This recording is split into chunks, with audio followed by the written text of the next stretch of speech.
Hey guys, back to the real. Time to paint the bedroom. We watched a couple of YouTube videos. We watched one with a couple with lots of prep, lots and lots of prep, and then a couple of ones that were easy way to paint, but still just as good. So we took a combination. We're gonna do a combination. So I just did some spackling of some holes and some sanding. But we're not gonna do any taping because of the one video that explained all the taping was actually really hard to get off. And then any of the caulking we're going to paint over, and if the paint chips off of it, we're going to get painter's caulk and then just put that on top because we don't want to peel out or get rid of the caulking because that's what keeps the moisture out of your trailer and keeps it nice and sealed. So I'm just going to put down some plastic and start edging. Time to paint. Okay, we're following all the videos that we watched. I'm using TSP. I also got a spray. But I think this is just all I need. It would have been nice to get it in a spray and not have to dilute it in a bucket, but that's all I had. So just clean the walls, letting them dry, and then I'm gonna start edging. I'm not gonna tape. We'll see what happens. I'll show you the tool I'm gonna use that we saw in the video and see if it works. Okay, tools. Let's talk tools. So I've got cutting brushes, a little roller, and then the rollers will come into play later. I'll show you that with the big rollers because we did get advice from some of the videos to get the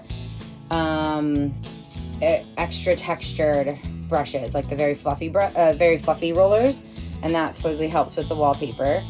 This one, the girl in the one video swore by it, so we're gonna use that so we don't have to like tape things off or like, you know, just worry about the cabinets and things like that. So we'll see how it goes. Okay, to be continued. First step done.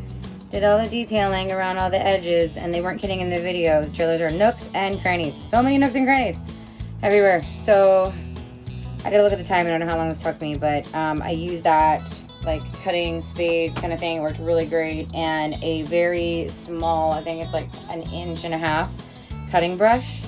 And at least I got all the corners. And then I just followed it around with like a wet towel and some Q-tips. Q-tips I found are my best friend. They're amazing because I would use the towel and I would smear it. So even though you go through a lot of Q-tips, it was helpful. Okay, first coat.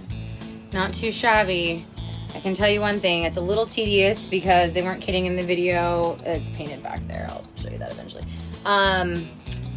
It's tedious because lots of alcoves, nooks and crannies, edges. So honestly, like the majority of the time you're using a cutting brush. I would definitely say get this spade thing like they said and a cutting brush. And then I'm telling you, the Q-tips saved my life. So, and just kind of touch up as you go. And then when I let this dry, I'm gonna kind of do another edging layer and then another coat, and we'll show you the finished product. Okay, in there. This is gonna be white cream. Calling it quits for today. Gonna do 2 more coats on Sunday. So far, we're at 2 coats though. It's looking pretty good. I just wanna make sure that it looks really nice. So I'll probably put 2 more coats on Sunday. Added the white or off-white on this side. So that's kind of starting to come together, and it's crazy to think about that that's the color that it was. Ew. Nice. Ew. Nice. Ew. Okay, anyway. Yeah, just kind of plugging along. So anyway, like I said, the spade was the best tool, a wet towel, and just kind of following along and fixing my mistakes. Q-tips, they were my friend. That's pretty much it. So anyway, to be continued.